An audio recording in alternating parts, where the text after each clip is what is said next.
پیتل کا گھنٹا، قاضی عبدالستار۔ 8ویں مرتبہ ہم سب مسافروں نے لوری کو دھکا دیا اور ڈھکیلتے ہوئے خاصی دور تک چلے گئے، لیکن انجن گنگنایا تک نہیں۔ ڈرائیور گردن ہلاتا ہوا اتر پڑا۔ کنڈکٹر سڑک کے کنارے ایک درخت کی جڑ پر بیٹھ کر بیڑی سلگانے لگا۔ مسافروں کی نظریں گالیاں دینے لگیں اور ہونٹ بڑبڑانے لگے۔ میں بھی سڑک کے کنارے سوچتے ہوئے دوسرے پیڑ کی جڑ پر بیٹھ کر سگریٹ بنانے لگا۔ ایک بار نگاہ اٹھی تو سامنے دور درختوں کی چوٹیوں پر مسجد کے مینار کھڑے تھے۔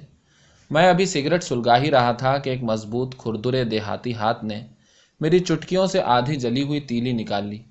میں اس کی بے تکلفی پر ناگواری کے ساتھ چونک پڑا، مگر وہ اطمینان سے اپنی بیڑی جلا رہا تھا۔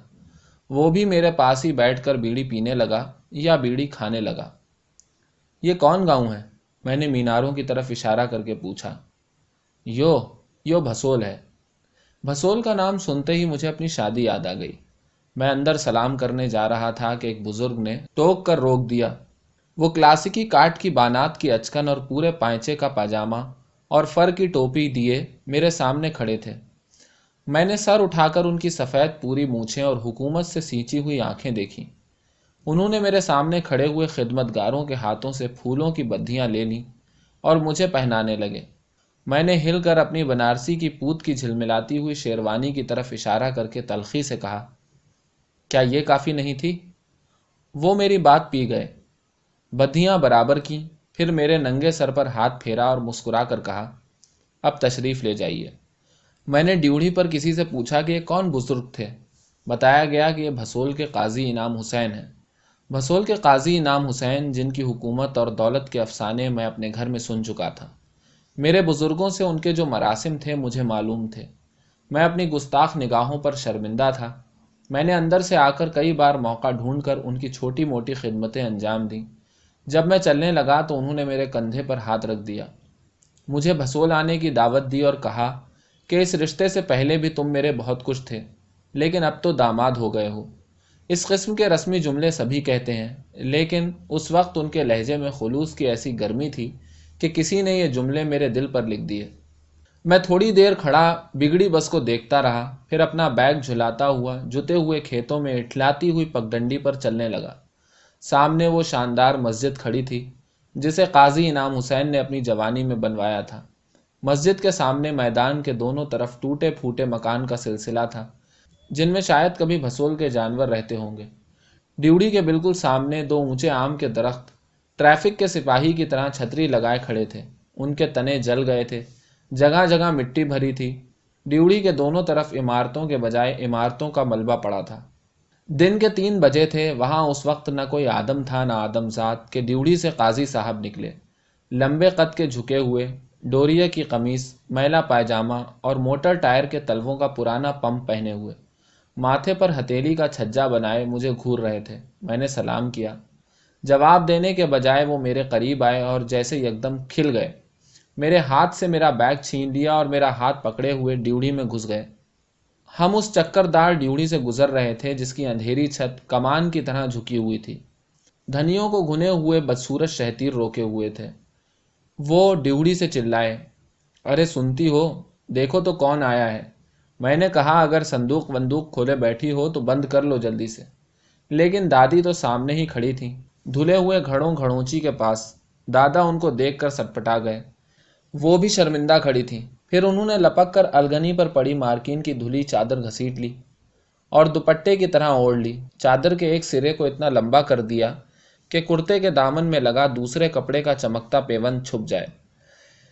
اس اہتمام کے بعد وہ میرے پاس آئیں، کانپتے ہاتھوں سے بلائیں لیں، سکھ اور دکھ کی گنگا جمنی آواز میں دعائیں دیں۔ دادی کانوں سے میری بات سن رہی تھیں، لیکن ہاتھوں سے، جن کی جھریاں بھری کھال جھول گئی تھی، دالان کے اکلوتے ثابت پلنگ کو صاف کر رہی تھیں، جس پر میلے کپڑے، کتھے چونے کی کلیاں اور پان کی ڈلیاں ڈھیر تھیں، اور آنکھوں سے کچھ اور سوچ رہی تھیں۔ مجھے پلنگ پر بیٹھا کر دوسرے جھولا جیسی پلنگ کے نیچے سے وہ پنکھا اٹھا لائیں جس کے چاروں طرف کالے کپڑوں کی گوٹ لگی تھی، اور کھڑی ہوئی میرے اس وقت تک جھلتی رہیں جب تک میں نے نہ چھین لیا۔ پھر وہ باورچی خانے میں چلی گئیں۔ وہ ایک 3 دروں کا دالان تھا، بیچ میں مٹی کا چولہا بنا تھا، المونیم کی چند میلی پتیلیاں، کچھ پیپے، کچھ ڈبے، کچھ شیشے، بوتل اور دو چار اسی قسم کی چھوٹی موٹی چیزوں کے علاوہ وہاں کچھ بھی نہ تھا۔ وہ میری طرف پیٹھ کیے چولہے کے سامنے بیٹھی تھی۔ دادا نے کونے میں کھڑے ہوئے پرانے حقے سے بے رنگ چلم اتاری اور باورچی خانے میں گھس گئے۔ میں ان دونوں کی گھن گھن کرتی سرگوشیاں سنتا رہا۔ دادا کئی بار جلدی جلدی باہر گئے اور آئے۔ میں نے اپنی شیروانی اتاری، ادھر ادھر دیکھ کر 6 دروازوں والے کمرے کے کیواڑ پر ٹانگ دی۔ نقشی کیواڑ کو دیمک چاٹ گئی تھی۔ ایک جگہ لوہے کی پتی لگی تھی، لیکن بیچوں بیچ گول دائرے میں ہاتھی دانت کا کام کتھے اور تیل کے دھبوں میں جگمگا رہا تھا۔ بیگ کھول کر میں نے چپل نکالے اور جب تک میں دوڑوں دادا گھڑونچی سے گھڑا اٹھا کر اس لمبے چوڑے کمرے میں رکھ آئے جس میں ایک بھی کیواڑ نہ تھا، صرف گھیرے لگے کھڑے تھے۔ جب میں نہانے گیا تو دادا المونیم کا لوٹا میرے ہاتھ میں پکڑا کر مجرم کی طرح بولے، تم بیٹے اطمینان سے نہاؤ، ادھر کوئی نہیں آئے گا۔ پردے تو میں ڈال دوں، لیکن اندھیرا ہوتے ہی چمگادڑ گھس آئے گی اور تم کو دق کرے گی۔ میں گھڑے کو ایک کونے میں اٹھا لے گیا۔ وہاں دیوار سے لگا اچھی خاصی سینی کے برابر پیتل کا گھنٹا کھڑا تھا۔ میں نے جھک کر دیکھا، گھنٹے میں مونگریوں کی مار سے داغ پڑ گئے تھے۔ 2 انگل کا حاشیہ چھوڑ کر جو سوراخ تھا اس میں سوت کی کالی رسی بندھی تھی۔ اس سوراخ کے برابر ایک بڑا سا چاند تھا، اس کے اوپر 7 پہل کا ستارہ تھا۔ میں نے تولیے کے کونے سے جھاڑ کر دیکھا تو وہ چاند تارہ بھسول اسٹیٹ کا مونوگرام تھا۔ عربی رسم الخط میں قاضی انعام حسین آف بھسول اسٹیٹ اودھ کھدا ہوا تھا۔ یہی وہ گھنٹا تھا جو بھسول کی ڈیوڑی پر اعلان ریاست کے طور پر تقریباً 1 صدی سے بجتا چلا آ رہا تھا۔ میں نے اسے روشنی میں دیکھنے کے لیے اٹھانا چاہا، لیکن ایک ہاتھ سے نہ اٹھا سکا۔ دونوں ہاتھوں سے اٹھا کر دیکھتا رہا۔ میں دیر تک نہاتا رہا۔ جب باہر نکلا تو آنگن میں قاضی انعام حسین پلنگ بچھا رہے تھے۔ قاضی انعام حسین جن کی گدی نشینی ہوئی تھی، جن کے لیے بندوقوں کا لائسنس لینا ضروری نہیں تھا، جنہیں ہر عدالت طلب نہیں کر سکتی تھی، دونوں ہاتھوں پر خدمت گاروں کی طرح طباق اٹھائے ہوئے آئے، جس میں الگ الگ رنگوں کی 2 پیالیاں لب سوز لب بند چائے سے لبریز رکھی تھیں۔ ایک بڑی سی پلیٹ میں 2 ابلے ہوئے انڈے کاٹ کر پھیلا دیے گئے تھے۔ شروع اکتوبر کی خوشگوار ہوا کے ریشمی جھونکوں میں ہم لوگ بیٹھے نمک پڑی ہوئی چائے کی چسکیاں لے رہے تھے کہ دروازے پر کسی بوڑھی نے ہانک لگائی۔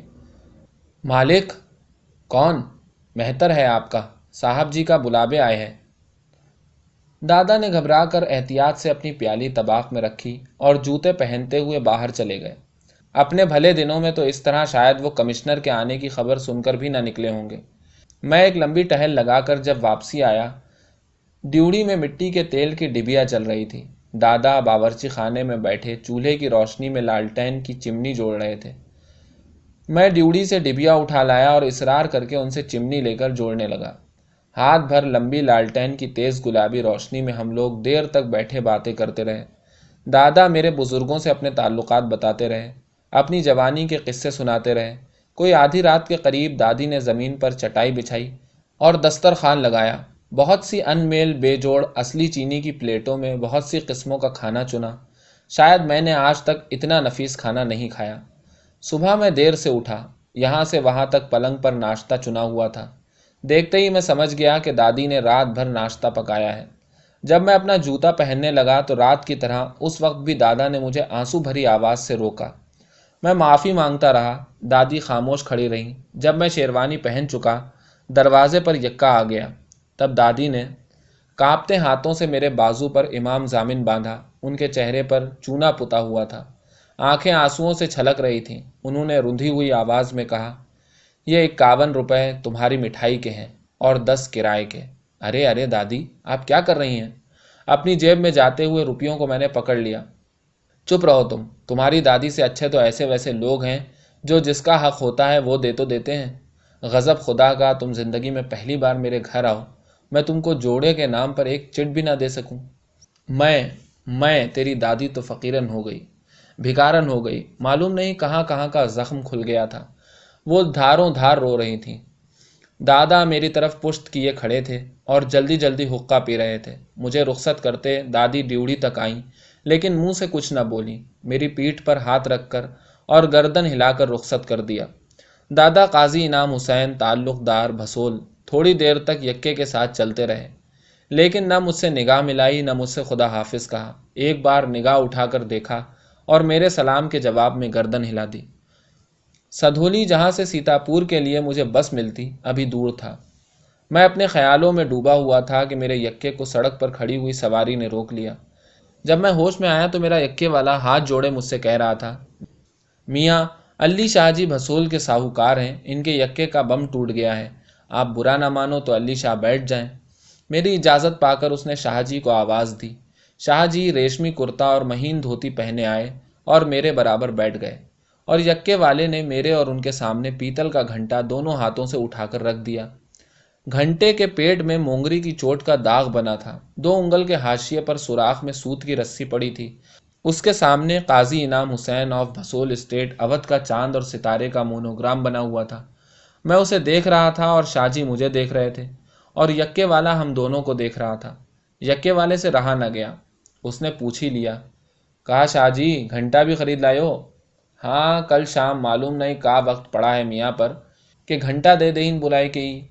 ہاں وقت کی بات ہے شاہ جی، نہیں تو یہ گھنٹا، ایک گھوڑے کی دم، راستہ دیکھ کے چل، یہ کہہ کر اس نے چابک جھاڑا۔ میں، میاں کا برا وقت، چوروں کی طرح بیٹھا ہوا تھا۔ مجھے معلوم ہوا کہ یہ چابک گھوڑے کے نہیں میری پیٹھ پر پڑا ہے۔